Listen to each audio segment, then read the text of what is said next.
Hey guys, tonight we're heading west. The sky is a bruised velvet above the frontier town of Tombstone, Arizona, and the moon hangs like a slow-sinking coin over crooked rooftops. A warm wind blows grit across your boots as you stagger down. A dirt road clutching your jaw. The pain is electric, pulsing behind your eye and crawling into your ear canal. You haven't slept in 2 nights, and the whiskey you threw back an hour ago has stopped helping. That molar in the back of your mouth, it's a ticking time bomb. And out here, there are no emergency rooms, just a barber with questionable hygiene, and a pair of rust-flecked pliers. Good luck, partner. So before you get comfortable, take a moment to like the video and subscribe, but only if you genuinely enjoy what I do here. And if you're up for it, drop your city and local time in the comments. I love seeing where and when you're listening from. Now, dim the lights, maybe turn on a fan for that soft background hum. And let's ease into tonight's journey together. The pain throbs again, and you grit your teeth regretfully. The only dentist in town is a man named Silas, and he keeps odd hours. You're told he lives above the saloon, shares his tools with a local vet, and accepts payment in coin, bullets, or dried jerky. You knock, and eventually a lamp flickers on upstairs. Inside, it smells like cigar, smoke, and horse liniment. You try not to gag. A muttered "come in" leads you to a room with peeling wallpaper and a sink that has never once seen soap. Silas is already half-dressed, half-drunk, and fully uninterested in your comfort. You got a tooth giving you trouble? He grumbles, scratching his gut. You nod, and he gestures toward a wobbly wooden chair next to a crate of whiskey bottles. There's no sterilizer, no anesthesia, just that one grim bottle of rot-gut liquor and a thick leather strap to bite down on. Welcome to Dentistry, Wild West Edition. Historians still argue whether Silas was a legitimate practitioner or just a bored barber who'd read one too many anatomy pamphlets. But in the late 1800s, the line between healer and hustler was thinner than a floss thread, assuming you even had floss, which you didn't. That hadn't really caught on yet. You brace yourself as he peers into your mouth with a kerosene lantern, and breath that smells like dried meat and regret. That one? He asks, poking something that sends lightning through your skull. You grunt. He nods. Yep, it's coming out. To be clear, this isn't going to be a gentle tug and a pat on the head. Extractions in this era were more about brute force than precision. The technique? Grab, twist, yank, and pray. Silas reaches for a long, curved metal tool with a knurled handle, his tooth key. The idea is to hook the root and twist, like opening a stubborn wine bottle. Fun fact: these keys were notorious for snapping teeth in half, sometimes leaving shards behind to fester. But hey, better than dying of jaw rot. Probably. You swallow hard, then take another swig of the whiskey he offers. It burns going down, then fades into a numbing warmth that doesn't quite reach the pain. He wraps a strip of cloth around the handle for grip, plants his boot near your knee, and says, "Ready?" You're not. But it's happening anyway. As the metal crunches against enamel, your fingers clench into the arms of the chair. The room tilts. There's a sound like a stick snapping in a fire. Your mouth floods with a taste of iron and salt. You might have screamed. You're not sure. Minutes pass in a blur. Eventually, Silas holds up the culprit, a bloody root, trailing a sliver of gum tissue, and drops it into a tin with a clang. "She was a stubborn one," he mutters, wiping his tool on a towel that was last white in 1879. To stop the bleeding, he stuffs a wad of tobacco into the socket. Antiseptic?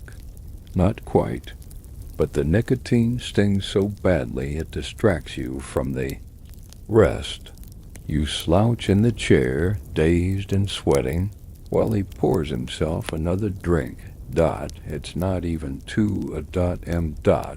As your vision settles and your breath evens out, you start to notice the details. A shelf lined with small glass jars labeled things like chlorodyne and tooth elixir No. 7. A jar of what appears to be pickled teeth. A faded poster advertising pain-free dentistry, mostly, with a cartoon of a smiling cowboy missing half his teeth. Outside, a dog barks. A horse snorts. Somewhere, a piano plays out-of-tune ragtime. You're still alive. One tooth lighter. A little woozy. But alive. And this, friend, is how dental care begins for many in the Wild West. Not with a trained doctor and a clean clinic, but with a sleepless night, a slurred invitation, and a prayer that your molar doesn't take your jaw with it.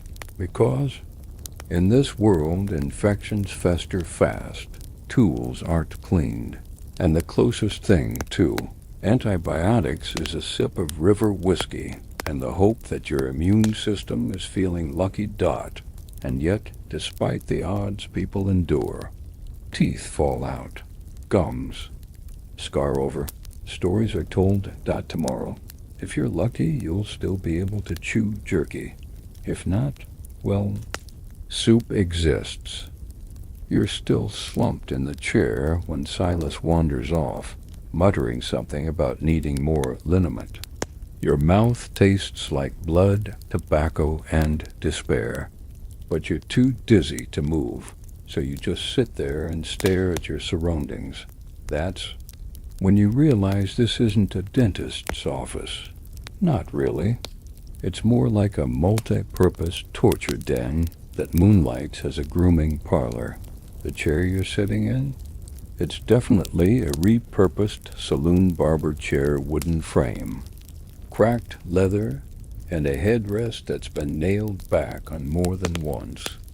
There's a boot scraper nailed to the wall, a mirror covered in flecks of shaving cream, and a large bowl that's definitely seen more beard clippings than spit. Welcome to the world of saloon chair surgery, where the line between personal grooming and emergency medicine blurs faster than you can say abscess. In towns like Tombstone, Dodge City, and Deadwood, dentistry wasn't a specialized trade. It was a side hustle.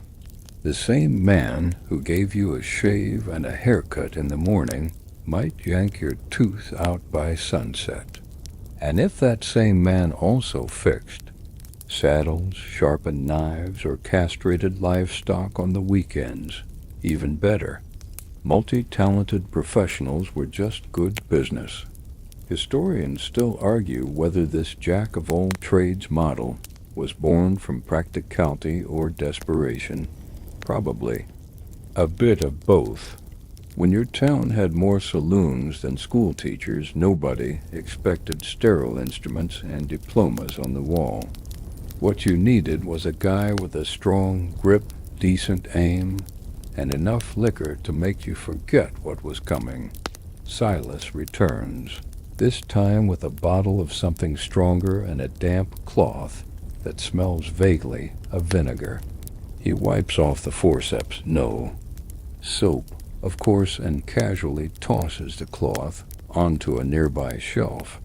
You're not entirely sure if he's cleaning the tools or just trying to look busy. Had a lady come in once, he says, cracking his knuckles. Thought I could just file. The tooth down. like it was a horseshoe. He chuckles at the memory, then adds, "It didn't go great." You believe him. Behind you, an ancient cabinet creaks open to reveal jars of teeth, some brown, some broken, all unsettling. Silas notices your stare. "Trophies," he says with a wink, like that's a perfectly normal thing to keep on display.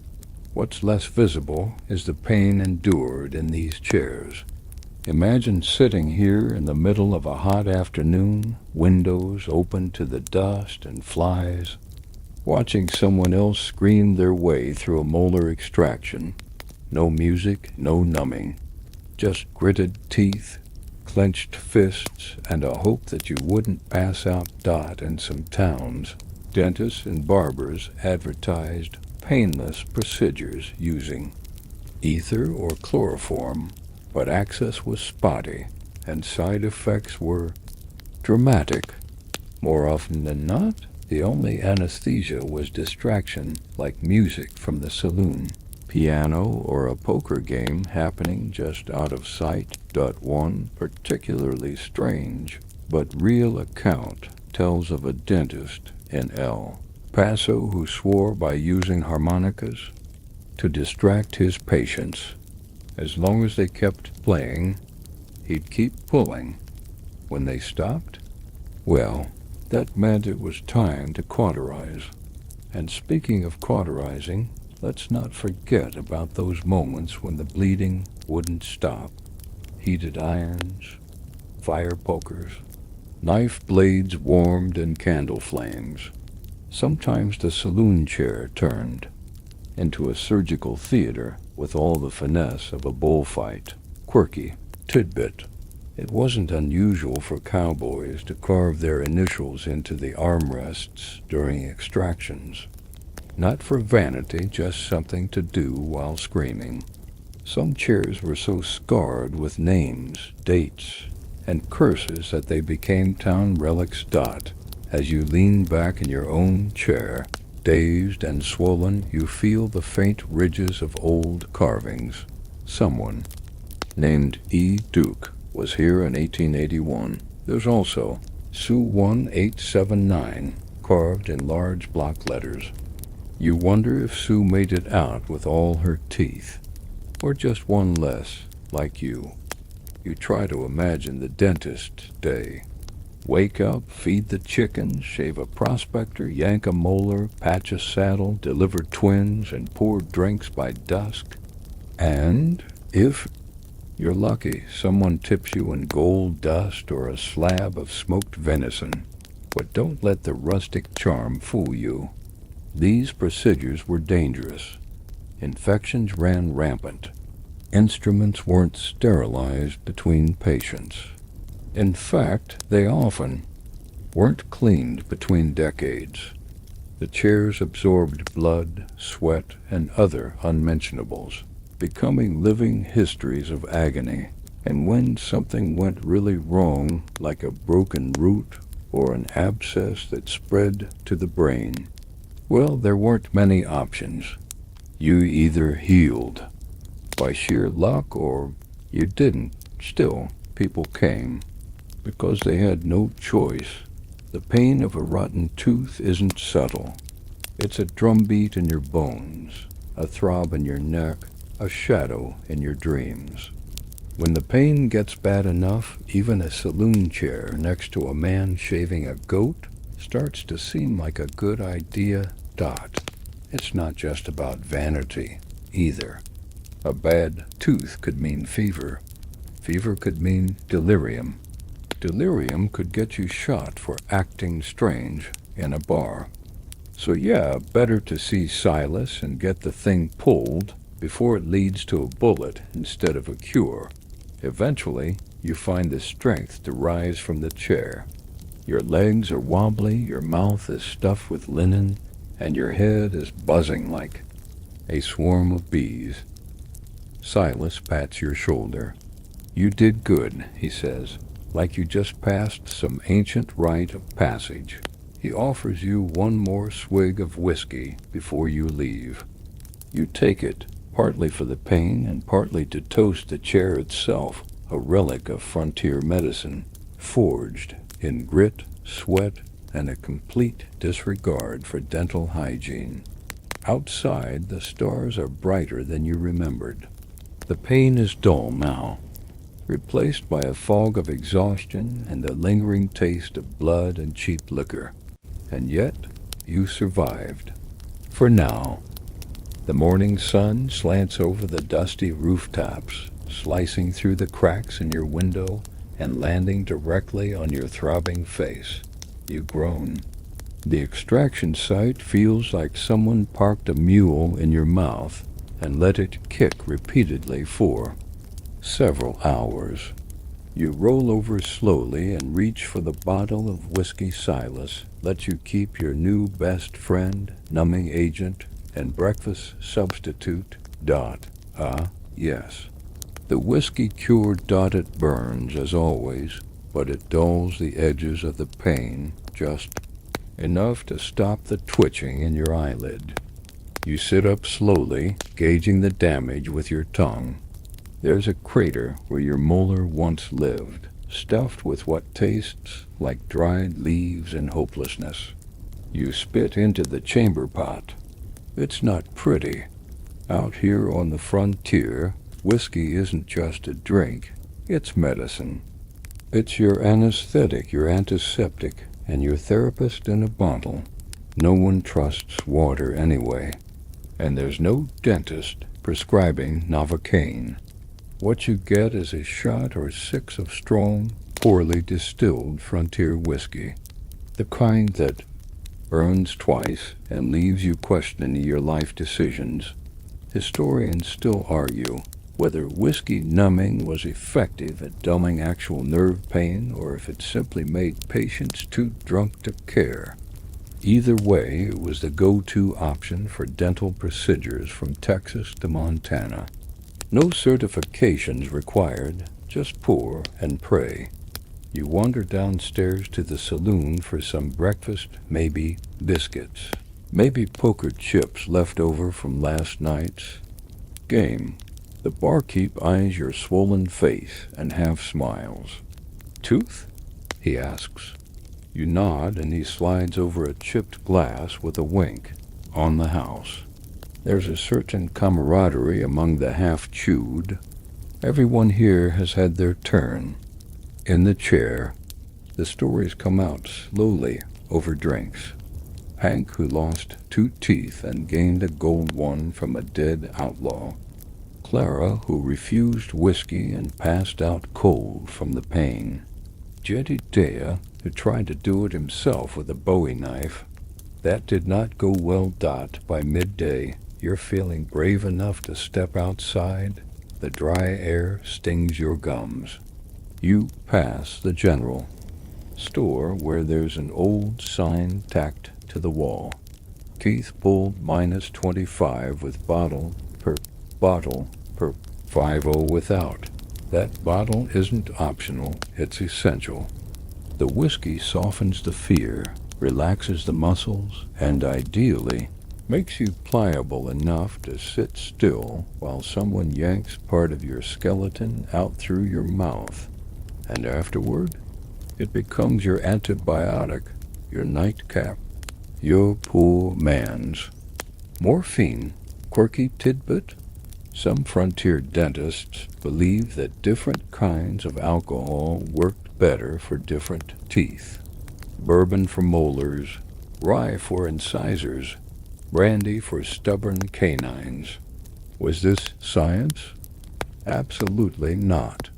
Did people believe it? Of course. And if it gave them the courage to go through with the procedure, it worked well enough. You sit outside the saloon, squinting at the sun, watching a man stumble past holding his jaw. A fresh victim, maybe. You lift your glass to him in silent solidarity. He gives a small, knowing nod. That's the unspoken language of dental survivors in the Wild West. Inside the saloon. A piano player thumps out a slow tune, while a one-eyed cowboy leans on the bar, spinning a yarn about how he got his gold tooth. "Doc knocked me cold with a frying pan first," he says proudly. "Didn't feel a thing. You're not sure if that's better or worse than whiskey. Dot, there are other options, of course, if whiskey's not your thing." Laudanum, a potent mix of opium and alcohol, was sometimes used, but getting your hands on it in the middle of nowhere wasn't guaranteed. Plus, it had a bad habit of turning temporary patients into permanent addicts. Then there were the desperate. Few who tried cold water, biting on bullets, or simply hoping the pain would go away. It rarely did. One bad molar could lead to infection, fever, and even death. So if a bottle of whiskey and a shaky hand were all that stood between you and the undertaker, you took the drink. Historians still debate whether the widespread use of whiskey in dental work contributed to the frontier's heavy drinking culture or simply reflected it. Either way, the connection stuck. Even today, whiskey dentist sounds like something your uncle might joke about while digging a splinter out of your foot with a pocket knife. Dot. As the day drifts by, you feel the familiar haze settling behind your eyes. The combination of pain, drink, and heat starts to lull you into a strange calm. You lean back in your chair and let your gaze wander. There's a dusty little poster flapping in the breeze inside the sheriff's office. Dr. Gideon Fry, teeth. Pulled, whiskey optional. Open Wednesdays. Optional? Bold move, Dr. Fry. The sun starts to sink low again, bleeding orange across the rooftops. You're feeling the ache creep back into your jaw, but it's different now. More like a throb than a stab. Manageable. Tolerable. Barely. You tip back the last of your whiskey, savoring the sting. One more night, one more bottle, and you might even start to heal. Or maybe you'll have to go back to Silas. Not for another tooth, but for the next chapter in this endless dance of frontier medicine. Maybe this time he'll show you what's in that little tin labeled numbing salts. Or maybe you'll end up with a mouthful of cotton and a story to tell. But for now, you just sit there bleary-eyed, sore, slightly buzzed, and try not to laugh, because laughing still hurts. You wake to the sound of hammering metal on metal, sharp and rhythmic. For a moment, you think you're back in the saloon, Silas sharpening his instruments with a casual malice. But no, it's just someone shoeing a horse outside your window. You sit up slowly, tongue automatically drifting to the crater in your gums. Still sore, still tender. Still there, Dot, but today you're curious. Dot, yesterday, it was all adrenaline and agony. Now that the pain's dulled to a simmer, you start wondering, what exactly did he use on you? That instrument, the one that looked like it belonged in a toolbox, not your mouth. You didn't get a good look last night, but you remember the shape, the cold bite of metal, the twist. Dot. So you head back. Silas doesn't look surprised when you knock. He's halfway through shaving a man with a straight razor, but he gestures. You in with a grunt. You settle in the corner and scan the shelves, the tray, the tools. Dot, and what a terrifying collection of tools it is. There's a tray lined with instruments that look more suited for blacksmithing than healing. Long, knurled handles, clamps, hooks, tiny saws. The infamous tooth key sits proudly in the center, a chunky, L-shaped brute designed to latch onto your molar and twist it free like a rusty nail from rotted wood. Picked that one up in Abilene, Silas says, catching your stare. Traded it for a saddle and a jar of pickled onions. Mainstream fact? The tooth key was one of the most commonly used dental instruments of the 18th and 19th centuries. Its design hadn't changed much since it first appeared in Europe, essentially a curved iron shaft with a claw at the end.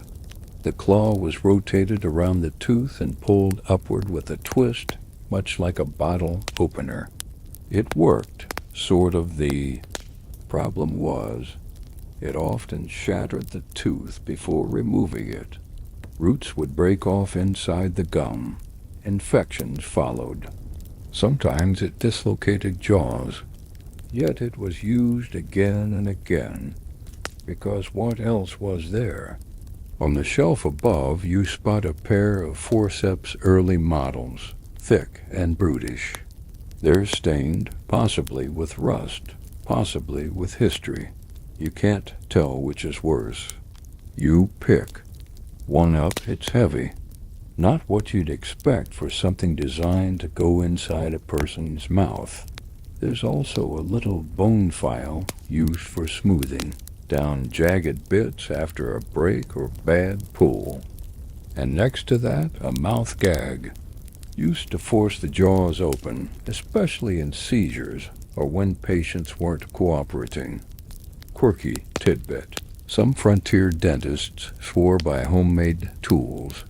One story from Nevada describes a man who pulled teeth using a bent spoon and a pair of pliers he kept in his saddlebag because he didn't trust store-bought metal. His patients? Mostly minors. Desperate, probably drunk, and not especially picky. You spot a tool that looks like a small ice pick. For draining abscesses, Silas mutters when he sees you flinch. He gestures to another instrument, long, thin, with a wooden handle.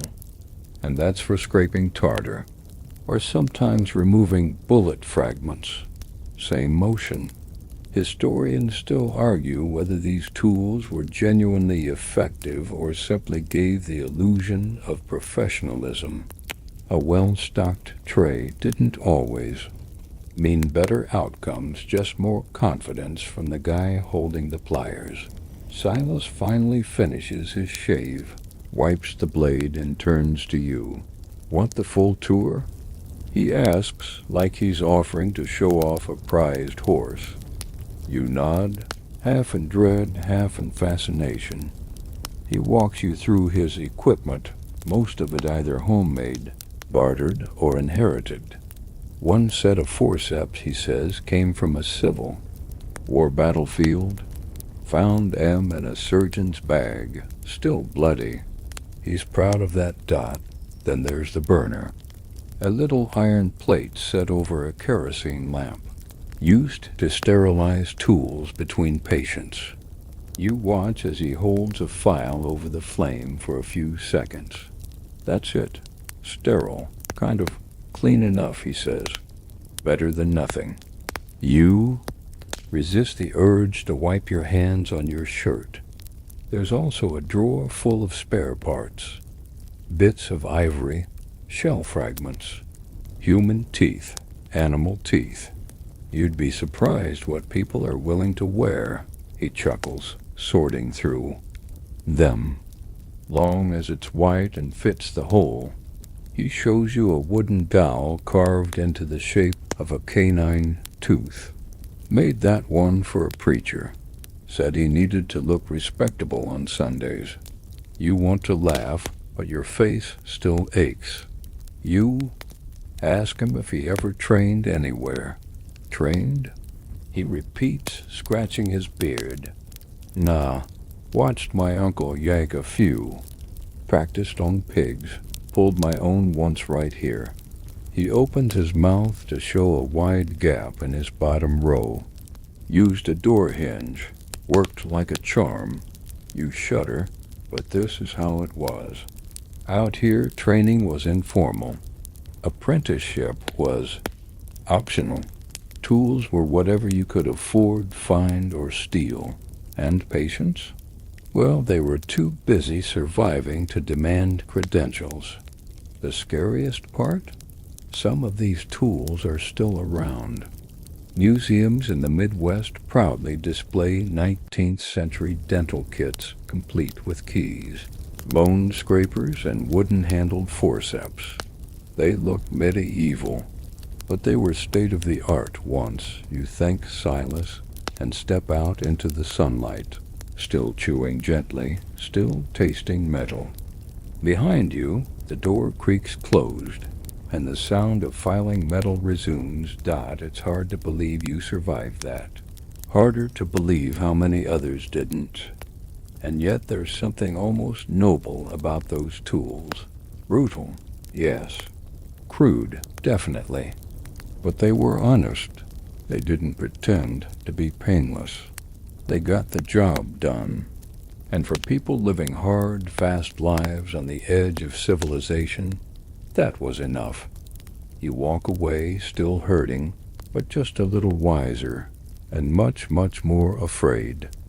Of pliers. You're starting to notice a pattern. Every time you meet someone new in this town, you glance at their teeth. It's not a conscious choice, it just happens, like a reflex. You nod hello, then instinctively scan their smile, or more often, the gaps where their smile used to be. The Wild West is full of these little mysteries. Who still has their teeth, and who had them taken care of? But today you're curious about the people who do the taking. Who are these toothed men roaming the frontier, pliers in hand and whiskey on breath? You decide to find out.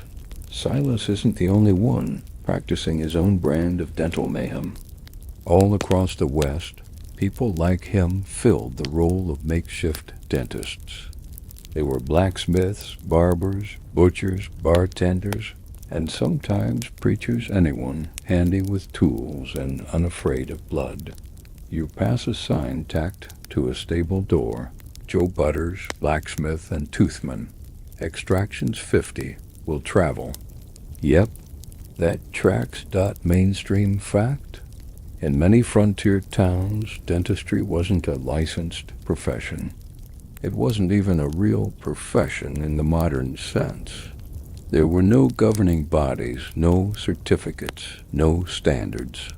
The title dentist could be claimed by anyone who had a sturdy hand and a strong stomach. And let's be honest, these guys were everywhere. Historians still argue whether this explosion of freelance tooth pullers was more helpful or harmful. On one hand, it meant you could get treatment in even the most remote outpost. On the other, your tooth might be pulled by someone who just finished gilding a mule. You meet one such man in the livery yard. He's fixing a wagon wheel with the same forceps Silas used on your molar. You do a double take. He sees you staring and grins, well, tries to. His front teeth are wooden. Made them myself, he says proudly. From a piano key. You nod slowly, trying not to wince. He tells you he started pulling teeth when a cowhand collapsed in his barn. Delirious from infection. Didn't know what I was doing, he admits. But I had tongs and a steady grip. Got the thing out and he lived, barely. Now folks seek him out. And why not? In a town where doctors are rarer than clean water, anyone offering relief becomes a minor hero. But there's a downside. Not all these toothed men are gentle, or clean, or sober. You overhear a story about a man in Kansas who pulled 8 teeth. From the wrong side of the mouth, his patient was too drunk to notice until morning. Another tale involves a traveling doctor who used a hammer and chisel for extractions. His nickname? One-Shot Sam. You don't ask why. Quirky tidbit? Some toothed men advertise their services during rodeos and traveling medicine shows. Picture it. A man in a top hat steps onto the stage, boasts about his miracle elixir, then yanks a tooth live in front of a cheering crowd. Free sample. Anyone? Even more bizarre, some made deals with undertakers. If you died with good teeth, your molars might end up in someone else's mouth within the week. Not exactly sanitary, but again, the frontier wasn't known for its dental ethics. You start noticing subtle differences between practitioners. Silas, the saloon barber, has accrued finesse years of experience, plus a deep understanding of what not to do. The blacksmith has brute strength, but little strategy. And then there's Doc Higgins, who claims to have studied in Philadelphia, but smells like kerosene and swears by goose grease as an aftercare balm. There are women, too. A widow named Martha down by the creek is known for pulling baby teeth with a thread and door trick. Kids scream, but she offers candy after, well, if they can still chew. One elderly gentleman tells you that his first extraction was done by a woman named Miss Josie, a former midwife who switched to teeth because babies cry less. He still remembers the pink apron she wore and the cracked teacup she let him bite during the pull. Historians still debate how many of these tooth specialists were truly self-taught geniuses and how many were just fearless amateurs. But either way, they served a need, a critical one.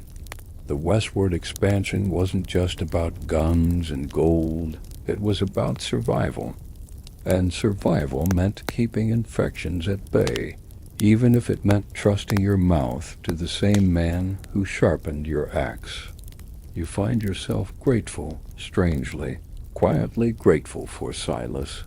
He may not have had a diploma or a conscience, but he got the job done without shattering your jaw or setting your face on fire. High praise in this environment. You watch as another man climbs onto the barber's porch holding his cheek. The cycle continues. Toothache, desperation, extraction, whiskey, repeat, dot, and all of it handled by people who never set foot in a lecture. Hall never wore white coats, never uttered the phrase open wide in anything resembling comfort. Just regular folks with dirty hands, sharp tools, and a willingness to do what had to be done. You walk away, mouth aching, brain buzzing with the sheer madness of it all, because out here, dental care isn't a luxury, it's a roll of the dice. And the man holding the dice might also be shoeing a horse, fixing a boot, or selling you a miracle potion that smells suspiciously like turpentine. But when that pain flares again, you'll still knock on his door, because sometimes the tooth man is the only man who can save your life. By the time you get back to your room above the saloon, the sun has baked the floorboards warm, and your jaw has settled into a dull, persistent ache, less of a scream, more of a hiss. You lie back on the creaky bed, stare at the wooden ceiling, and let your mind wander. Pain does funny things to a person.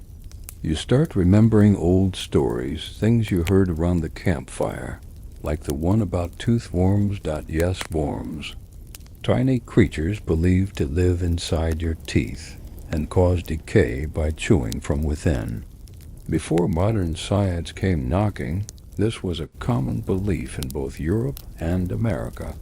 The idea probably came from the appearance of decayed pulp, dark, squishy, and, well, worm-like. It seemed logical enough at the time. And out here on the frontier, logic takes a backseat to tradition. You roll onto your side and spot a small, leather-bound booklet near your knitstand. Dr. McAllister's Home Medical Wisdom, 1872. You flip it open with one hand. Inside are entries like, for coughing, swallow lamp oil, And to prevent night terrors, sleep with garlic in chew. Charming. You find the dental section and begin reading. The gums, when inflamed, may be bled gently with a sewing needle. Should worms be suspected, the application of hot vinegar and sage root may persuade them to exit. You blink. You reread. You blink again. Historians still argue whether such books were genuinely meant as home care guides or simply sold to capitalize on fear and ignorance. Either way, they filled a crucial gap in rural medicine, the illusion of control. You close the book and stare at the ceiling again. What exactly did people think was going on inside their mouths? There were theories, so many, that cavities were punishment for poor morals, that swollen gums were a sign of weak character, that peppermint soaked in brandy could reverse enamel. Rot. It was science, frontier-style equal parts folklore, desperation, and wild guesswork. You pass the time by thinking about nerves, those invisible strings that make your mouth light up with pain. The folks around here don't talk about nerves much. They call it tooth fire, or mouth lightning, or your favorite, devil root. A man in the saloon claimed to have poured kerosene on his gums to kill the pain. Didn't feel a thing after that, he said proudly, before knocking back another drink and spitting blood into the spittoon. You believe him. It's the kind of logic that rules the day in these parts. Mainstream fact. The understanding of dental nerves during the 1800s was crude at best. Most practitioners knew that pain came from inside the tooth, but didn't fully grasp the intricacies of nerve endings. So they improvised cauterization, nerve crushing, direct injections of carbolic acid. One technique involved drilling into the tooth and applying a red-hot wire directly to the nerve. Relief was immediate because the nerve was destroyed. Long-term effects? Not great. You find another pamphlet. Tucked inside the medical book, this one titled The Nerve Tamer, Guaranteed Relief or Double Your Dollar Back. It promises a soothing balm made from clove essence, turpentine, and special proprietary comatives. Quirky tidbit? That balm probably worked because clove oil actually does have mild anesthetic properties. But the turpentine? Less so. And the comatives? Probably just powdered opium, if you were lucky. The instructions advise rubbing it directly into the cavity with a clean chicken feather. You stare at that sentence for a long moment. There's no feather handy, but you consider trying it anyway.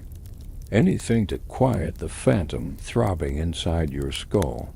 Downstairs, someone starts singing a slow, mournful tune about a woman who lost her teeth but gained her freedom. It's oddly catchy. You think about nerves again. The real ones. Not the imaginary worms or the devil root. Those thin, fragile strands buried in enamel and bone. The ones responsible for every twitch, every flash of pain. You wonder how many people on this side of the continent have ever seen a diagram of the human mouth. Probably fewer than have wrestled a bear, and yet they still try. They still reach into the unknown with whatever tools they have, whether it's a tooth key or a goose feather dipped in whiskey. That counts for something. Historians still debate whether frontier dental care slowed the spread of modern techniques or served as a rough draft for them. You suspect the truth lies somewhere in between. These weren't scientists, but they weren't fools either. They worked with what they had, and sometimes they even got it right. You stand and walk to the mirror, gently pull down your lip, and inspect the site. The swelling has gone down. The bleeding has mostly stopped. There's still a deep ache, but it's a familiar one now. Like an old friend who overstays their welcome, you splash your face with cold water from a chipped basin and feel a momentary rush of clarity. It's funny how pain makes everything else sharper. Your thoughts, your memories, even your fears. You dry your face and chuckle quietly. Tooth forms, nerve fire, chicken feathers dot. This is your new normal, and you're just getting started. The next morning, the town square is unusually busy. A makeshift stall has been set up near the general store. A red velvet curtain flaps lazily in the breeze, strung between two wagon poles. Behind it stands a man in a tall hat and a coat, too. Fine for this dusty place. He's booming into the crowd, hands gesturing wildly. You shuffle closer, your mouth still tender, your curiosity louder than your pain. Ladies and gentlemen, I bring you Dr. Archibald Featherstone's elixir of painless purification. One sip, and the demons plaguing your teeth shall vanish like smoke. Ah, you've stumbled into the world of snake oil meets dentistry. The crowd is rapt. A woman with 3 children clutches a jug of the stuff. A man in a cowboy hat takes a generous gulp, then declares his molar feels like brand new. You doubt it, but the show must go on. Mainstream fact. These traveling doctors, more like showmen, were a fixture of 19th century life, especially in the West. They peddled patent medicines, miracle cures, and dental tonics with names like Dr. Biddle's Best Bite Balm and Professor Wicket's Wonder Wash for gums and gizzards. The ingredients? Often alcohol, opium, cocaine, or some combination thereof, plus a generous helping of flavoring, food coloring, and wishful thinking. The result? Relief. Temporary, addictive, and often worse than the original problem. You watch as Dr. Featherstone unveils a glass vial filled with glowing blue liquid. A mix of Icelandic mint, Peruvian bark, and exotic resins from the Orient, he declares. Rub directly into your cavity and watch the pain dissolve. A woman in the crowd asks what happens if the pain doesn't dissolve. He smiles broadly. Then you've simply not used enough. Historians still argue whether these men believed in their products or simply saw dollar signs in desperate eyes. Some were genuine believers, others were skilled manipulators. Most were somewhere in between, equal parts showman, con artist, and accidental pharmacist. You purchase a bottle. Why not? Curiosity is a stronger drug than any in the vial. The label reads, Dr. Featherstone's elixir of oral ease, guaranteed. To soothe agony, inflamed gums, stubborn nerves, and romantic misfortunes. There's a crude illustration of a smiling man winking with an entire row of teeth too perfect to be real. Probably carved ivory, maybe stolen. You unscrew the cork and take a sniff. The aroma is sharp peppermint, alcohol, and something vaguely metallic. You dab a drop on your fingertip and rub it gently onto your sore gum. There's a burning sensation, at first followed by a tingling numbness that creeps up your cheek and into your eye socket. Okay, that's alarming, but also effective. Quirky tidbit?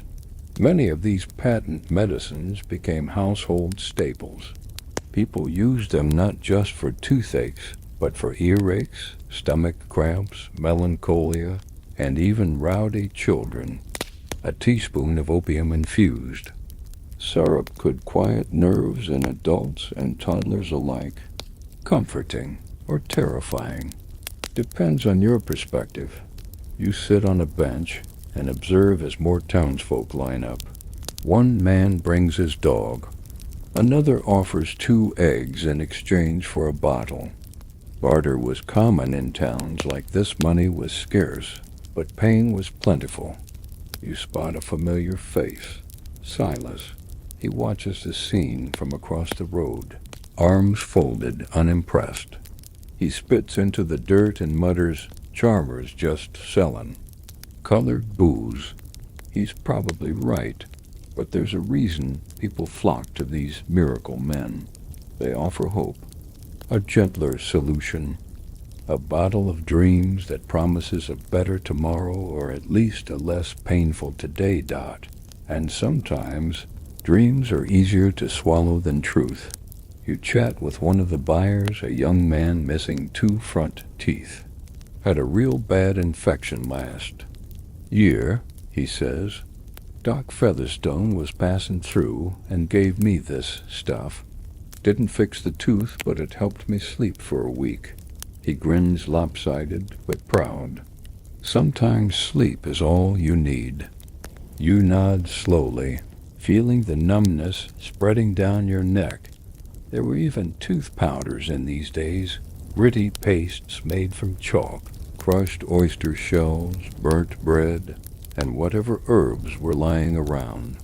People brushed with rags, feathers, or fingers. The idea of a toothbrush, as we know it hadn't yet trickled this far west.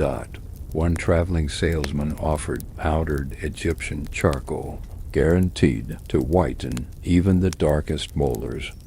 His demo included a row of fake teeth carved from ivory and dunked dramatically into water like a magician's dove. Historians still debate whether these wild claims were mostly harmless or dangerously deceptive.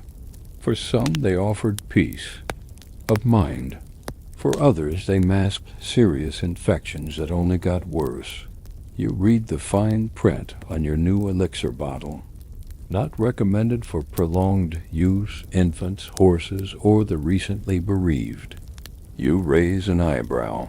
There's a second pamphlet tucked inside. To preserve teeth. Avoid salt, sign, and excessive reading. That last one gives you pause. Was literature somehow bad for molars? Or just the kind of lifestyle that frowned on brushing? By midday, the snake oil wagon has packed up. Dr. Featherstone tips his hat, pockets a pouch full of coins, and rides eastward with his velvet curtain, flapping behind him like a theatrical sigh.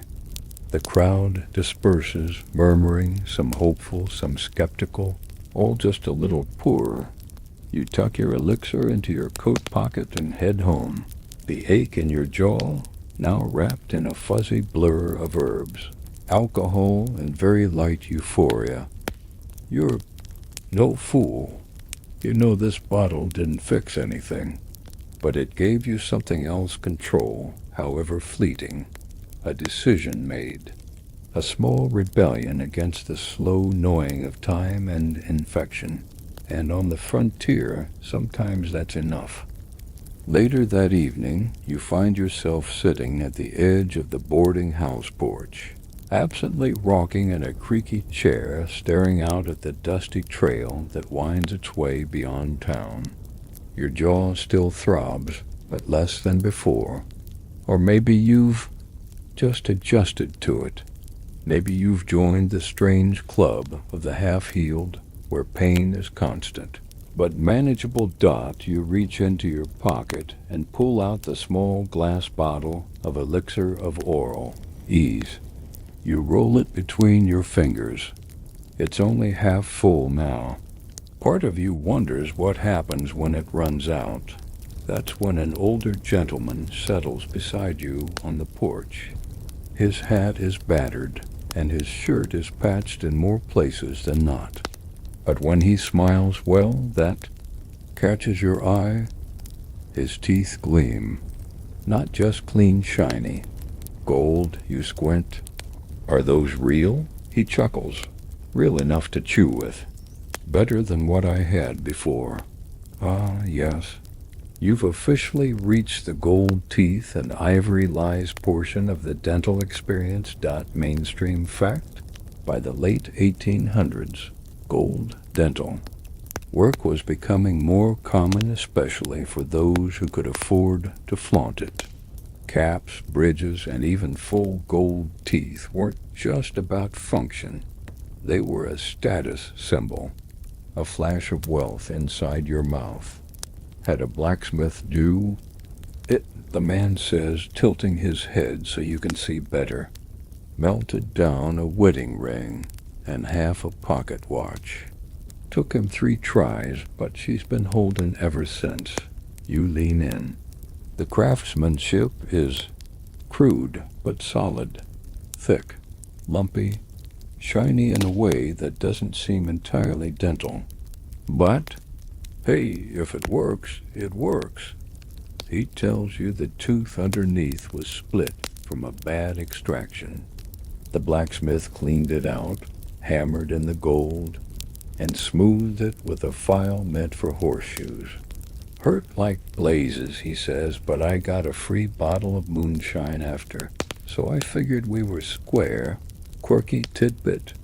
Ivory teeth were also all the rage for a time, usually carved from hippopotamus, walrus, or elephant tusks. They were wider than real human teeth, and often used in dentures. Problem was they cracked easily and absorbed smells. Imagine your smile smelling like last week's stew. You ask him if anyone ever tried to pass off animal teeth as human ones. Oh, sure, he says, spitting neatly over the porch railing. Heard about a gambler who lost all his molars and bought a set made from dog teeth. Claimed it made him bite harder at poker. You're not sure if that's a metaphor or a dental pun. Possibly both. There's another legend he shares about a preacher in Abilene who had 2 front teeth replaced with polished quartz. Said the light of the Lord would shine through him when he smiled. More likely, he just wanted to scare kids into sitting still during sermons. Historians still argue whether such eccentric modifications were purely aesthetic or had a practical use. Some say gold teeth reduce decay in adjacent molars. Others argue it was just a shiny distraction from poor hygiene. Back inside your room, you light a candle and examine your own mouth, again in a small, cracked mirror. The empty space feels bigger tonight. You think about filling it. Gold, ivory, quartz, a stolen molar from an unlucky stranger. There were traveling technicians who offered exactly that: pull your bad tooth, then install someone else's. Where did they get them? Don't ask. The answer wasn't always legal or sanitary. You remember a story from earlier in the day someone mentioned grave robbers for gums. The name stuck with you. Apparently, some ambitious dentists paid scavengers to collect freshly buried teeth, especially from younger corpses. Less wear, better roots. Makes you wonder about that perfect smile Featherstone showed off on his poster. Too symmetrical, too fresh. Of course, not all frontier folks had the money or connections to get gold or ivory work. That's when you turn to substitutes. Wood, bone, shell, even porcelain when someone got their hands on it. But most of the time, you just lived with the gap, or filled it yourself. That one woman you met at the general store had carved her own partial denture from buffalo horn. She popped it out to show you. It was impressively shaped and horrifyingly sharp. Takes a few days to get used to it, she said, smiling with her tongue half bitten. You believe her. You lie back in bed, the candle flickering beside you, and imagine waking up in a world where people wear the teeth of their enemies, or their pets. And why not? Teeth were just another part of the barter system out here. If someone had a nice molar and no more need of it, why let it go to waste? You drift for a moment into the thought, what if you did replace your missing tooth? Would it be better to go full gold or blend in with something borrowed? What if your new tooth had once belonged to a sheriff or a criminal? You snort softly. Only in the Wild West could dental upgrades come with a possible felony backstory. The candle burns low. The ache returns faintly, but this time there's a strange comfort in it. A reminder that your mouth is still yours, that no matter what happens, next gold, ivory, or nothing at all, you'll carry this story with you, right there between your molars. It's dusk now, and the sky has taken on that deep lavender hue that means either a peaceful night or a bar fight is brewing. In this town, you never really know. You wander into the saloon again, same creaky floorboards, same stink of stale, ale and cigar smoke. You're there for something soft to eat, maybe a lukewarm bowl of beans. But what you walk into is a full-blown shouting match. Two men stand toe-to-toe near the card table, one holding his jaw, the other holding a pistol. I said you botched it. The first yells, blood flecking his lip. That wasn't the tooth. That was hurt. Then you shouldn't have been so drunk you pointed to the wrong one. The second growls back welcome to the thrilling, if not completely sane, world of toothache justice. This is what happens when dental care goes wrong in a town where there are no refunds, no lawsuits, and no Better Business Bureau, just fists and firearms. The bartender sighs, slowly reaches under the counter for his own pistol, and mutters, "Not again." Mainstream fact? Disputes over botched dental work were surprisingly common on the frontier, and they rarely ended with a calm discussion over tea.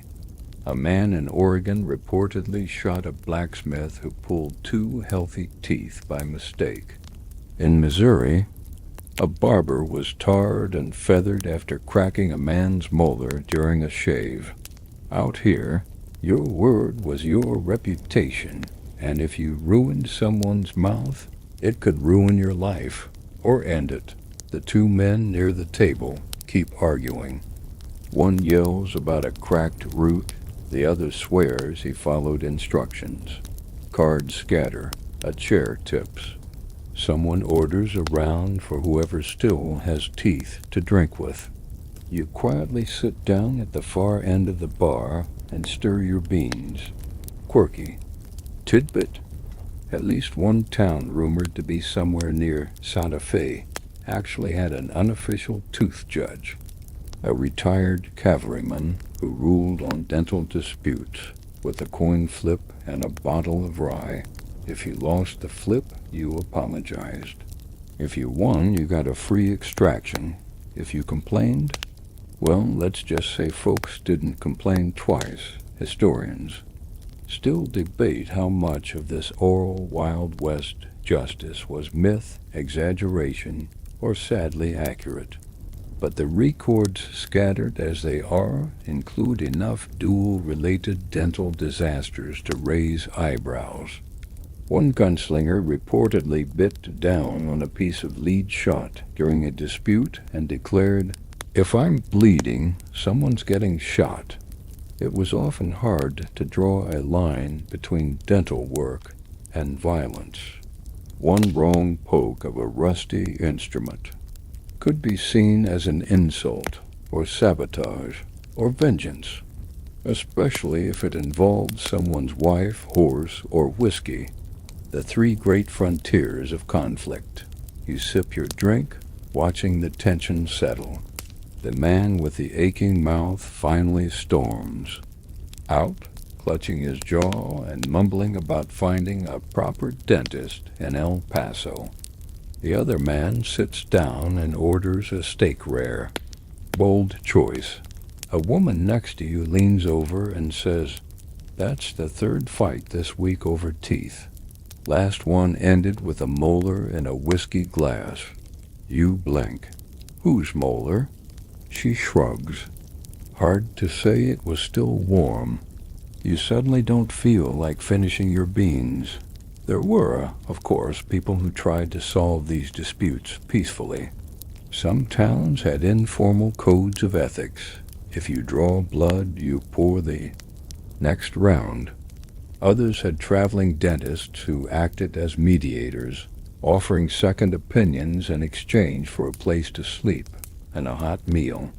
But most of the time, you took your chances. If your tooth got cracked, infected, or pulled without cause, you either fought or gritted your remaining teeth and moved on dot. And sometimes toothache wasn't the reason, just the excuse. A lingering tension, a long-standing grudge. The tooth was the trigger, not the cause. You remember hearing about one saloon owner who offered free dental services to gamblers who ran up tabs they couldn't pay. Extraction as punishment. A kind of poetic justice or horrifying deterrent, his slogan. Pay now or part with something permanent. You watch as the saloon begins to quiet down again. The piano player resumes his off-key melody. A woman with half her teeth missing cackles at a joke no one else hears. And the man with the steak? He cuts it into small pieces and chews on the left side only. You finish your drink and step outside into the cool evening air. Somewhere nearby, a coyote howls. You rub your jaw absent-mindedly. There's a strange solidarity among those who've suffered dental injustice. A nod, a wince, a shared understanding. No court date, no paperwork, just pain, whiskey, and a half-empty bottle of regret. You pass the blacksmith's shop, still lit from within. A sign hangs beside the door. Extractions after sundown. 2 bullets or 1 silver coin. The door creaks open slightly, and you swear you hear a groan from inside. Could be a horse, could be a man. Either way, it's someone paying for a mistake. And as you head back to your room, you think about all the teeth that have been lost in anger, in error, or simply in an unspoken exchange of pride. Because out here, justice isn't always blind. Sometimes it has a sore jaw and a bottle of bourbon. The next morning, the town feels quieter than usual, like it's nursing a collective hangover. Not from drink, but from tension. The dust hangs heavy in the air, and you decide it's time for a walk. No saloons. No blacksmiths with pliers. Just a little distance from the madness of molars. You wander past the general store, the dry goods vendor, and then the milliner's shop, where 3 women are gathered on the porch. They're talking quietly, but with the sort of sharp glances. That suggests the conversation is anything, but you catch snippets. Abscess the size of a goose egg. Bled for hours, barely spoke for a week. And then you hear it, all because she didn't want to go to Silas. You slow down. You've stumbled into the lesser-discussed world of women in the chair and the unique brand of pain, fear, and judgment that came with a dot in a town like this, where everything is rough and improvisational. Women often face the same dental agony, but with fewer options and a double dose of social scrutiny. That mainstream fact? While many male settlers eventually sat in the barber's chair with a bottle of whiskey and a grimace, women were often discouraged from doing so openly. Dental pain was supposed to be suffered quietly, privately. Modestly, you approached the porch with a polite nod. One of the women, a middle-aged lady in a sun-bleached bonnet, waves you up. "You one of Silas's?" she asks, glancing at your still swollen cheek. You nod. She sucks in a sympathetic breath. "Poor thing." You sit, and slowly the talk shifts. They tell you stories. One woman, Sarah, says she had a tooth rot clean through during her third pregnancy. Couldn't eat, couldn't sleep.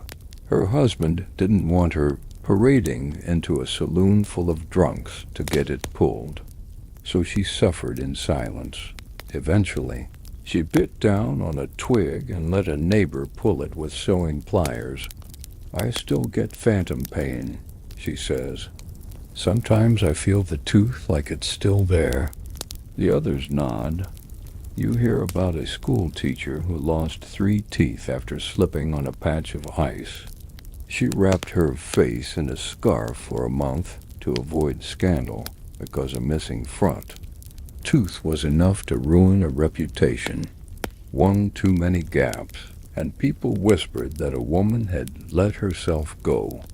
Historians still argue whether these attitudes were inherited from Victorian modesty or shaped by frontier conditions. Either way, the result was the same: women often hid their pain, waited too long for treatment, or avoided it entirely. One of the women gestures toward a young girl playing nearby. "Had a baby tooth go sour last spring. She screamed for days. We finally got Martha to come up from the creek and yank it." Martha, the widow dentist. You've heard her name before. She's gained a quiet reputation for treating women and children discreetly. Her tools aren't pretty boiled in rainwater and kept in a coffee tin, but she's gentle and she listens. And most importantly, she doesn't tell stories. Quirky tidbit: some women refused extractions altogether and instead wore face veils or modified bonnets to hide swelling. Others chewed cloves, held copper coins in their mouths for balance, or tried to numb the area with peppermint oil and prayer. You ask about Silas. Do many women go to him? "Some," says one woman with a shrug, "but not alone. Not unless they're desperate." She looks at you sideways. "You go by yourself?" You nod again. She raises her eyebrows but doesn't comment. The silence says enough. You sit for a while longer, just listening. One woman talks about her sister who had false teeth made from cherry wood. They were carved by her husband, who was a cooper by trade. The teeth split after 2 months, but she kept wearing them anyway. Said she'd rather chew splinters than look soft. There's pride in these stories, not just in survival, but in the decisions women made to avoid humiliation while still getting what they needed. They were their own doctors, their own dentists, their own silent heroes. The things they endured quietly, constantly, would make most men pass out cold. Historians often overlook this part of the dental story, but these women were central to the frontier's oral survival. They treated their children's fevers, rubbed oils into aching gums, extracted baby teeth with thread and resolve. They stitched mouths shut when infections burst, cooled swollen jaws with snow packed in flour sacks. They didn't just endure dentistry. They practiced it without the fanfare, without the whiskey-fueled bragging, without the violence. You think. The women for the stories and rise slowly from the porch. As you walk away, one of them calls after you. If the pain comes back, chew licorice root. or go see Martha. Just don't let that fool Silas yank anything else. You smile, half smile. The side that doesn't hurt Dot, the wind is cooler now. The streets are emptying. But something about that conversation sticks with you. Because in all these stories of pain and blood and pliers, the quietest tales are often the strongest, the ones told in hushed tones on porches, between women who survived not just toothaches, but everything else to Dot, and sometimes the bravest thing isn't pulling the tooth, Dot, it's surviving it in silence. The next time you open your eyes, it's to the creaking sound of a wagon rolling down the main street, its wheels thudding unevenly over the packed dirt. You've taken to napping midday less because you're lazy, and more because every time you eat, your mouth reminds you that it's still recovering. You chew on the left, avoid anything crunchy, and dream of bread that doesn't crumble like gravel. But not everyone has the luxury of chewing anything, Dot. As you step outside, you spot an old man sitting by the well, lifting a spoon of beans to his mouth with shaky hands. You notice immediately. He doesn't chew, just swallows, slowly, methodically. You recognize that look. No teeth. A lot of folks around here are in that boat. And for them, the only hope lies in a field of desperate innovation. From buffalo bones to rubber plates to many strange forms of makeshift dentures. You sit beside him and offer him some shade with your hat. He nods his thanks. Lost 'em all in my 30s, he says without prompting. Sugar beets did me in. Couldn't stop chewing, You chuckle. Did you ever get ... replacements? He leans in slightly and lifts his upper lip. There they are, two wide, flat molars made from what looks like carved shell or bone, fixed into a strange frame of twisted metal wire. Buffalo, he says proudly. Shot it myself. Mainstream fact? Dentures on the American frontier were a hodgepodge of creativity and desperation. While the wealthy back east might have porcelain teeth imported from Europe, most folks on the edge of civilization made do with what they could hunt, carve, or steal. Buffalo bone was a popular choice, lightweight, carvable, and always nearby. Others used whalebone, wood, or human teeth bought or bartered.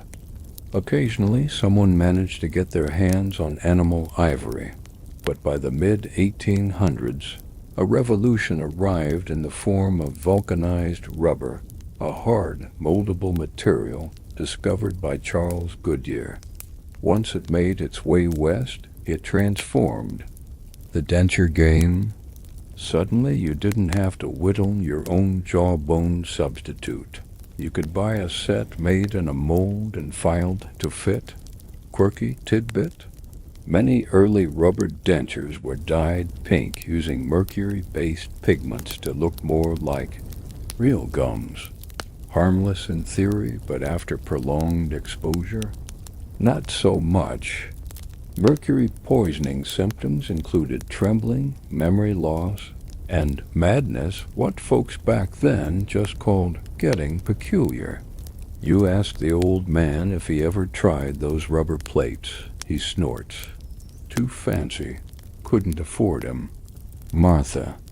Tried macking a set once with candle wax and tin. Looked like a melted harmonica. Didn't stay in. You both laugh. Carefully. Turns out there were as many approaches to dentures as there were frontiersmen.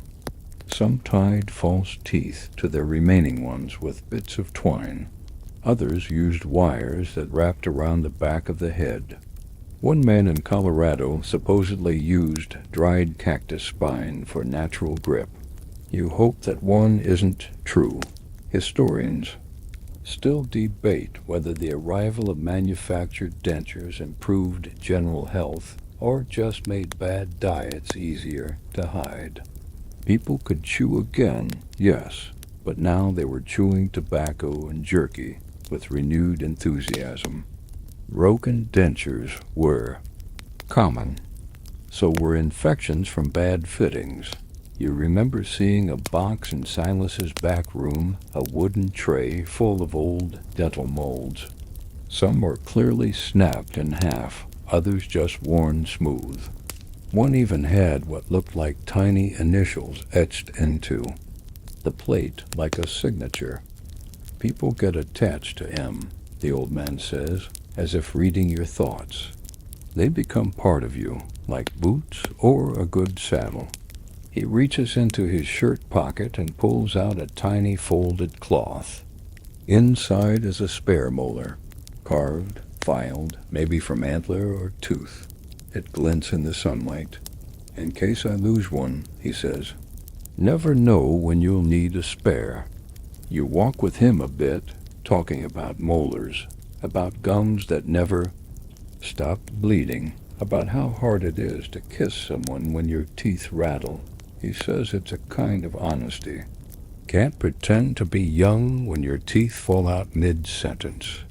Fair enough, Dot. You pass by the dressmaker's shop and spot something strange in the window display. A mannequin head with a wide, unnatural grin. A sign beside it reads, "Handcrafted dental plates, shell, ivory, or bone. Fittings by appointment only." Inside, a young woman carefully polishes a set of dentures with a silk cloth. She glances up, sees you watching, and smiles shyly. "We do them mostly for older ladies," she says. "Sometimes for weddings. Oh yes. Gotta look. Good for the photos, even if you can't eat the cake. You suppose that's one way to celebrate. You spend the rest of the afternoon watching people smile.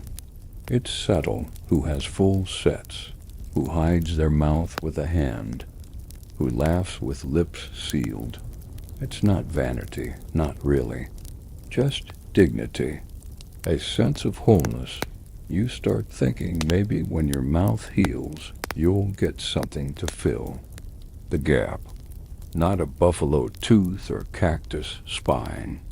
Something smooth, something polished, something that lets you chew again without fear.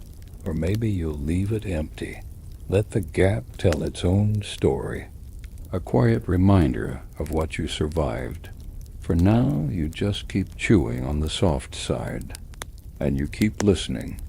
Because teeth or lack of them tell you a lot about a person, about their past, their pain, their pride. And out here, they're more than just bones in your head. They're currency, their history. They're a survival story, one molar at a time. The next morning brings the kind of golden sunrise you'd expect to see in a painting if the artist had a fondness for cracked wooden porches, wandering chickens, and people spitting into the dirt. You shuffle down to the general store, jaw still sore but manageable, and grab a cup of yesterday's coffee, which tastes mostly like rust and ambition. Dot as you sip. Your eyes wander over the store shelves. Among the bolts of fabric, tin pots, and lard tins, you spot something curious wedged between two crates of dry beans, a thin brown catalog, half folded and faded with use. You pull it out. The cover reads, Sears, Roebuck & Co., minus 1897 edition. Everything you need, and a few things you don't. Inside, past the corsets, windmills, rifles, and milking stools, you find something truly surreal. Section 293, Artificial Teeth and Home Dentistry Supplies. You blink. Flip the page. Read again. Yes. You can order your own false teeth through the mail. This is the world of mail-order mouths. Mainstream fact? Sears and Roebuck catalogs were the Amazon of their time, delivering everything from coffins to corsets to, yes, full dental kits right to your wagon side. For isolated homesteaders or stubborn do-it-yourselfers, it was a revolution. You study the page closely. Full upper and lower sets, molded to average human jaw. Choice of vulcanite base with porcelain teeth or high-quality rubber plate with natural shade enamel. Underneath is a short testimonial from a man named Frank M. in Missouri. My new teeth arrived in fine condition. I put them in during the barn dance and no one noticed a thing, except they said I sang better. You try not to laugh. Smiling still stretches your cheek in weird ways. One set costs $1.65. A deluxe version with gold fillings and a pearl inlaid. Canine, $2.25. You keep flipping. There are also home extraction kits, complete with forceps, alcohol swabs, gauze pads, and even a booklet titled How to Remove a Tooth in 3 Easy Steps. You glance at the illustration. The first step involves prayer or whiskey. Sounds about right? Quirky tidbit? These kits were sometimes bundled with family medical chests, right alongside flu remedies, rash powders, and horse dewormer.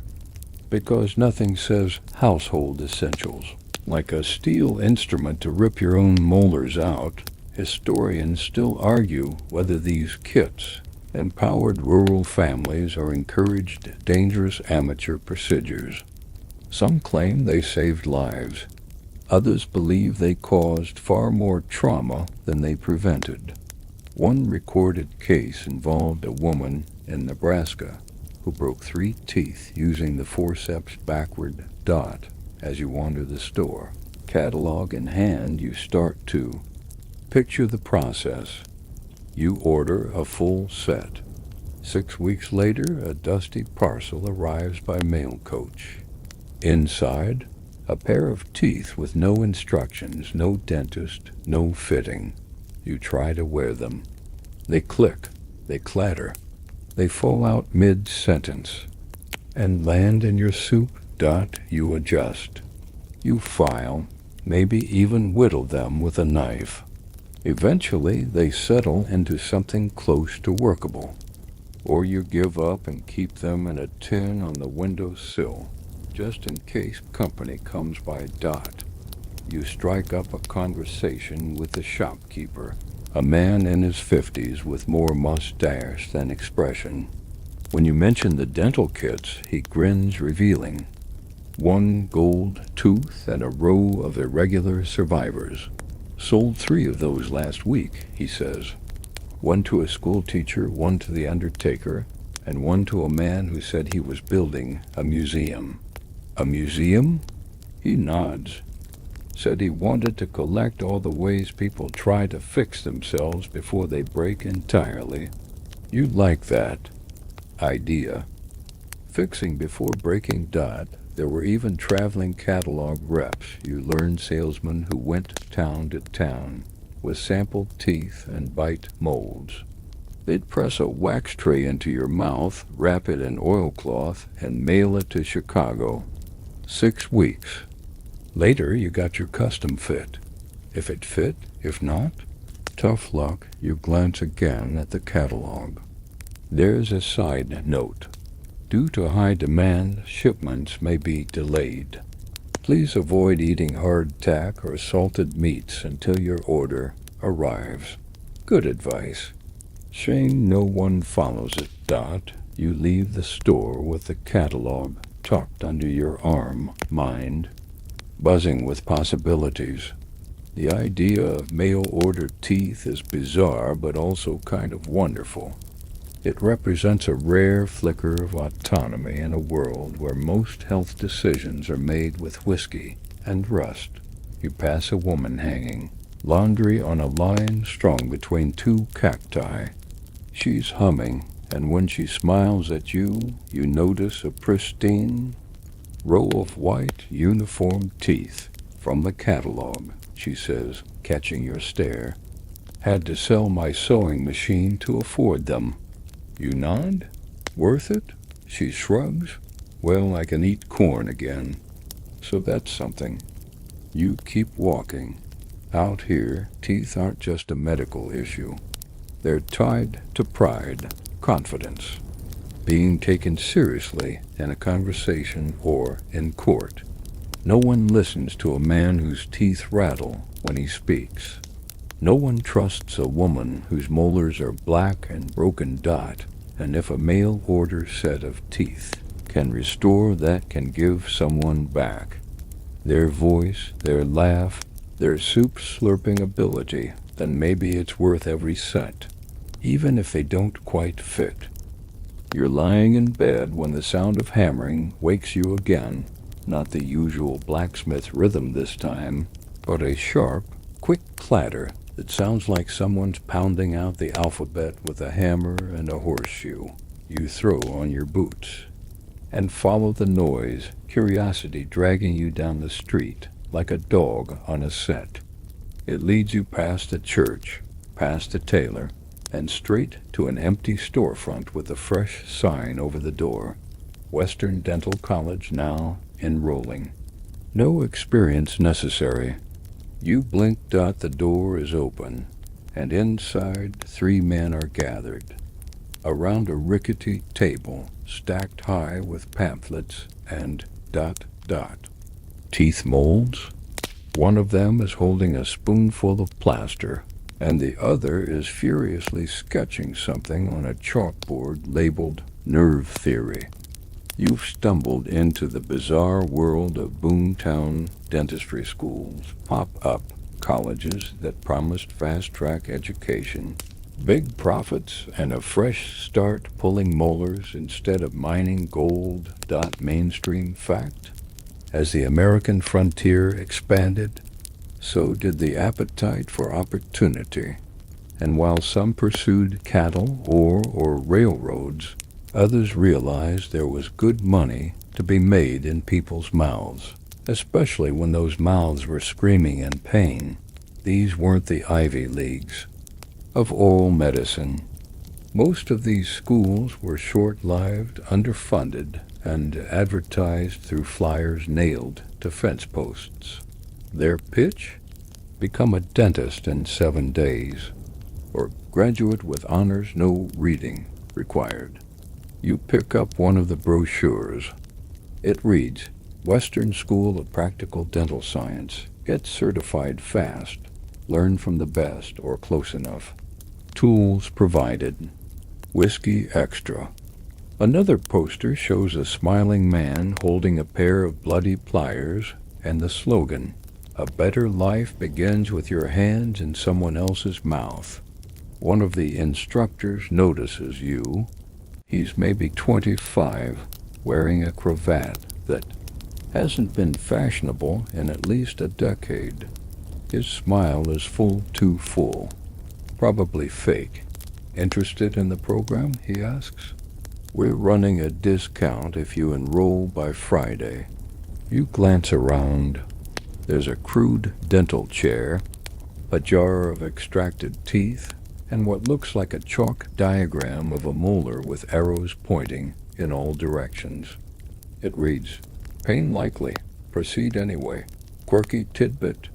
Some of these pop-up schools offered take-home practice kits, complete with rubber molds and donated teeth. One well-documented kit came with instructions to practice extractions on a deceased animal before attempting a live subject. Inspirational. You ask what's included in the curriculum. Well, the man says, adjusting his ill-fitting vest, Day 1's anatomy. Day 2 is extraction. Day 3 is plate fitting. After that, it's mostly elective salesmanship, jaw realignment, you know. You nod slowly. Are there any exams? He laughs. Only the kind you give other people.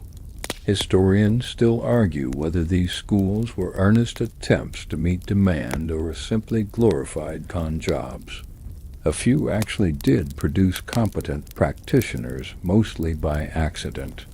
But most students graduated with shaky hands, questionable ethics, and a head full of half-dashed truths.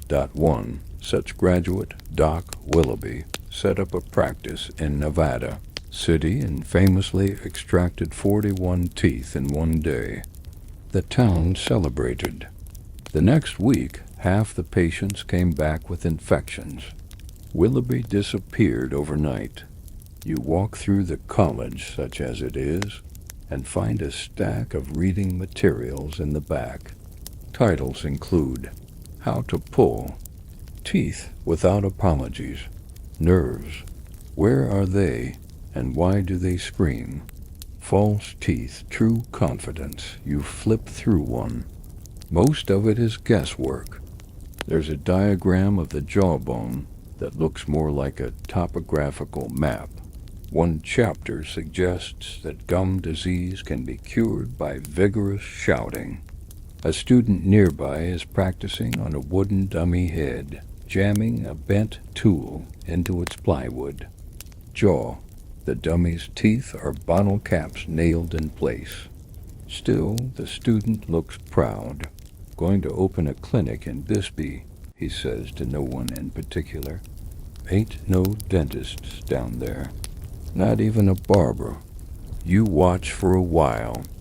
Longer, fascinated, and mildly horrified.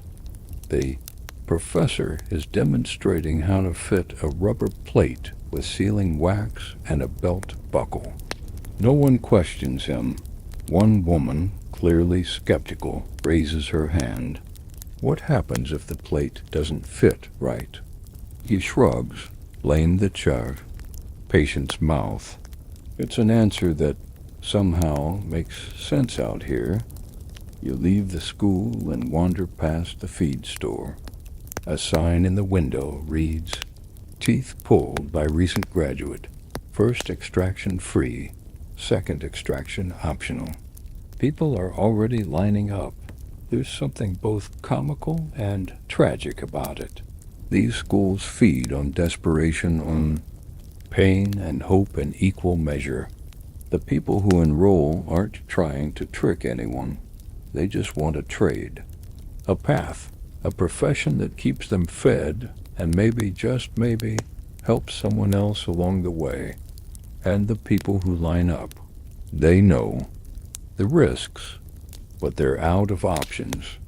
You head back to your room, the sound of clanging tools still echoing in your ears. You lie down, staring at the ceiling, imagining a future where one of those wide-eyed students is kneeling over you with trembling hands and a copy of How to Pull Teeth Without Apologies tucked under his elbow.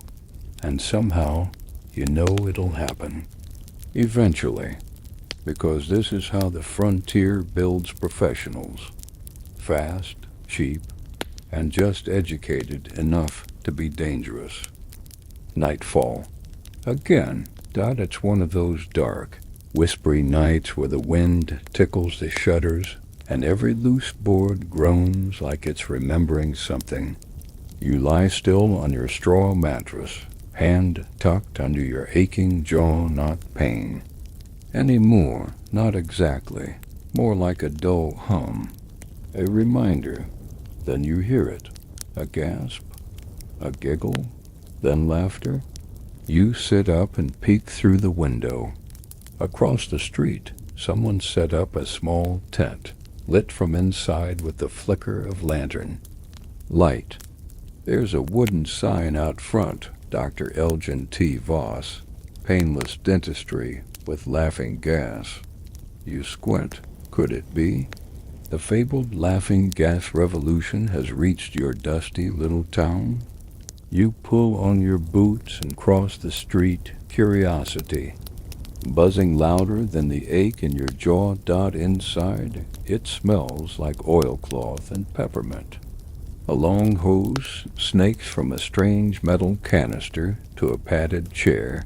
where a teenage boy is currently giggling like a man who's seen the end of the world and decided it was kind of funny. The doctor, if you can call him that, is a wiry man with a too white smile and the air of someone who's just barely keeping it together. Come in, come in, he chirps.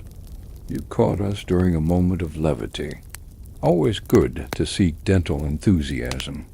You raise an eyebrow as the boy lets out a hiccuping snort and slumps sideways, still chuckling. Mainstream fact. Nitrous oxide better, known as laughing. Gas had been around since the late 18th century, but it wasn't until the 1840s that a dentist named Horace Wells tried using it for tooth extraction. And even then, the practice took decades to catch on, especially out west. Why? Equipment was bulky, supplies were expensive, and of course no one trusted anything that made you feel good before a procedure. That sounded like a trap. Historians still argue whether Wells' experiments helped revolutionize pain management, or were just early forays into risky chemical guesswork. Either way, it changed something. People started dreaming of painless dentistry, or at least dentistry where you didn't black out from the agony. Dr. Voss clapped his hands. Care to try it? You hesitate. He sees it. Not pulling anything. Tonight, promise.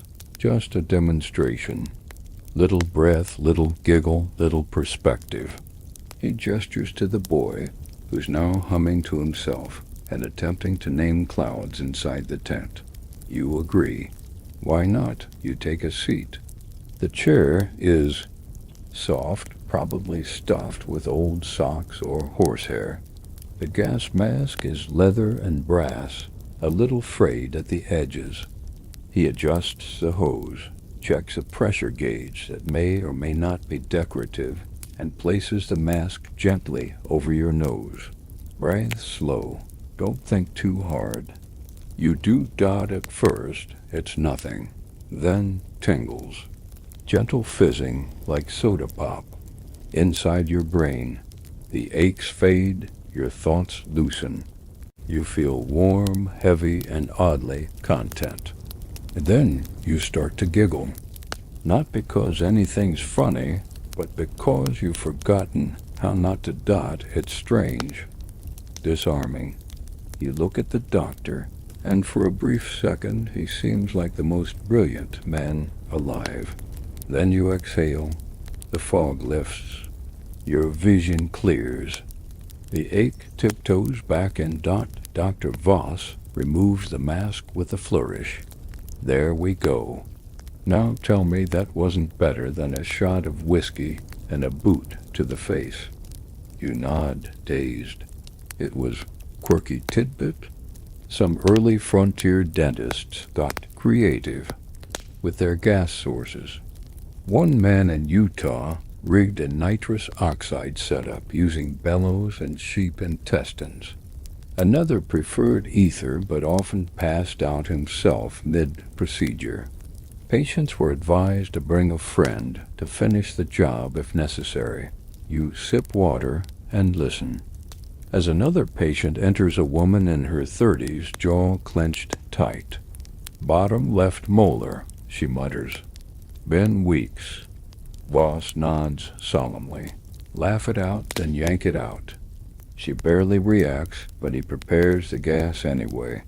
She takes a few deep breaths, then smiles, then laughs a clear, lovely sound that echoes off the tent poles.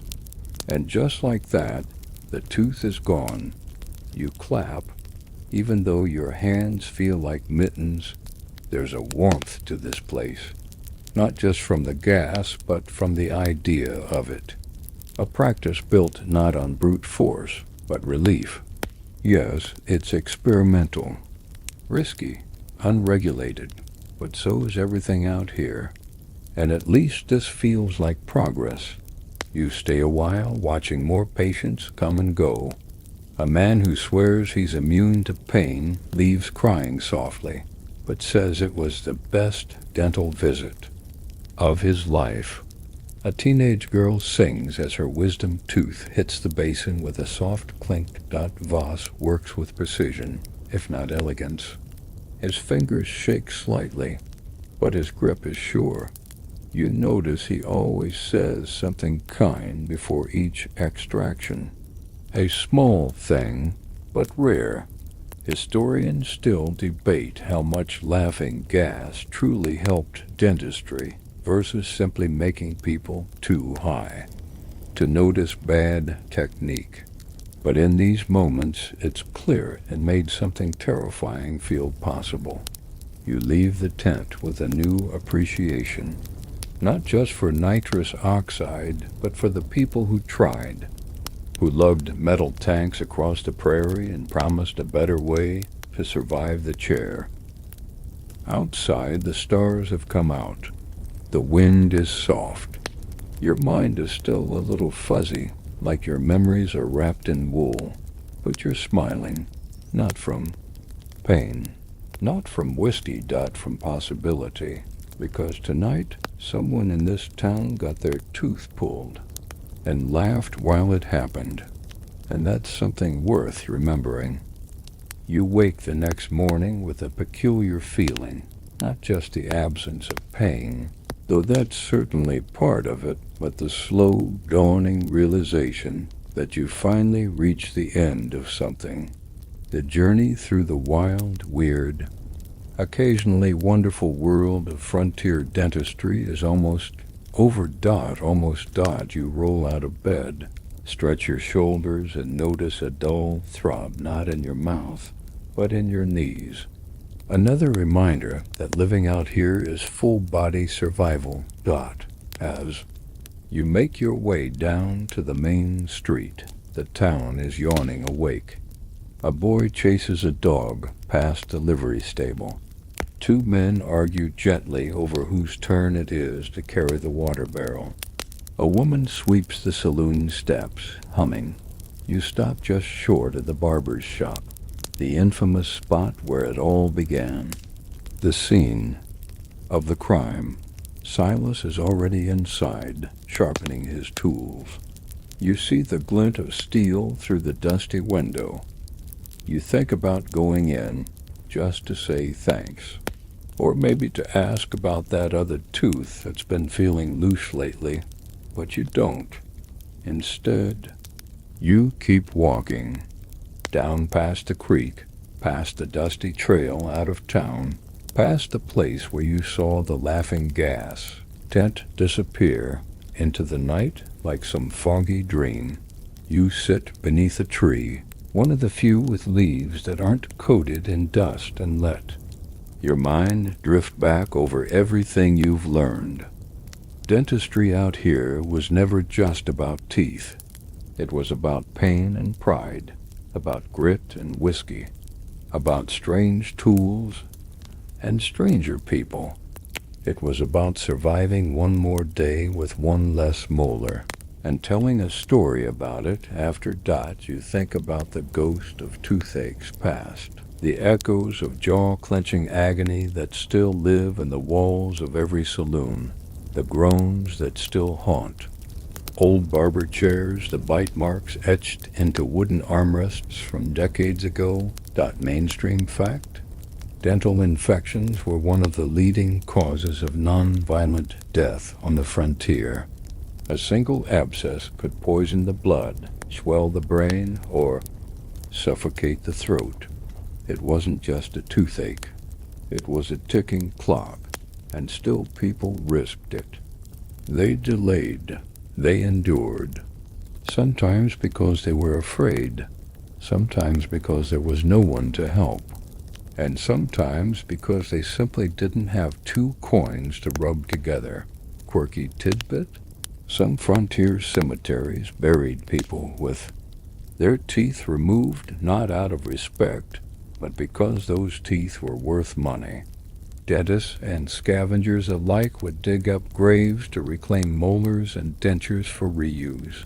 You shudder slightly, thinking about the soft dirt under your boots. Historians still argue whether frontier dentistry represents a brutal low point or a necessary stepping stone.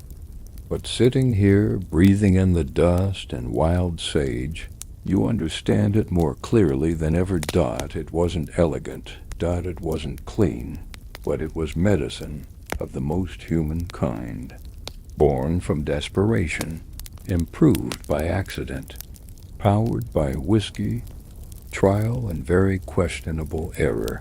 You think of the woman who hid her bad tooth under a scarf for a month, of the man who carved a molar from buffalo horn, of the boy who laughed through an extraction because he'd never known a world without fear.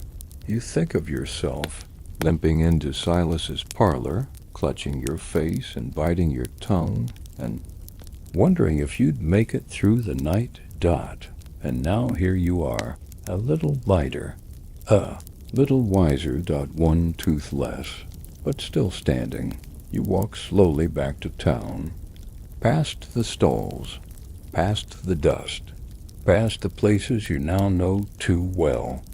You nod at the woman sweeping her porch. You tip your hat at the store clerk still hawking mail-order molars.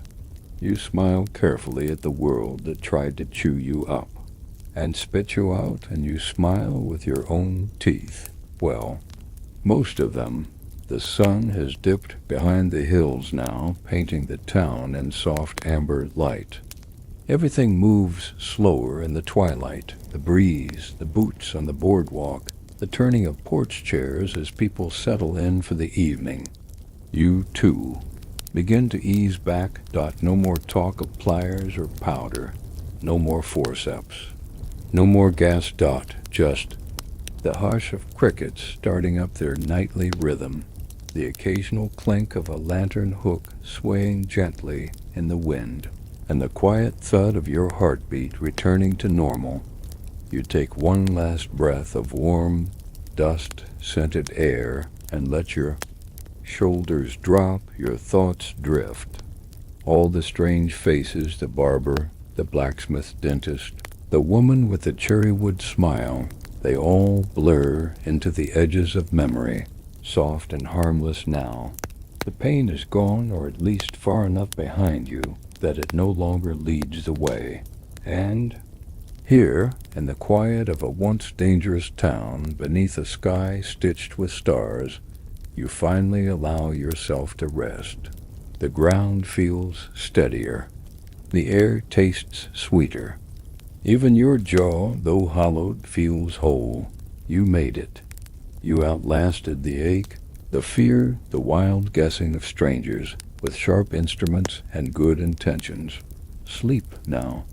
Let the laughter, the legends, and the long-forgotten stories of wild West dentistry fade into the gentle hum of dreams. Tomorrow can wait. Tonight, you rest, mouth closed, mind open, heart full, sweet dreams.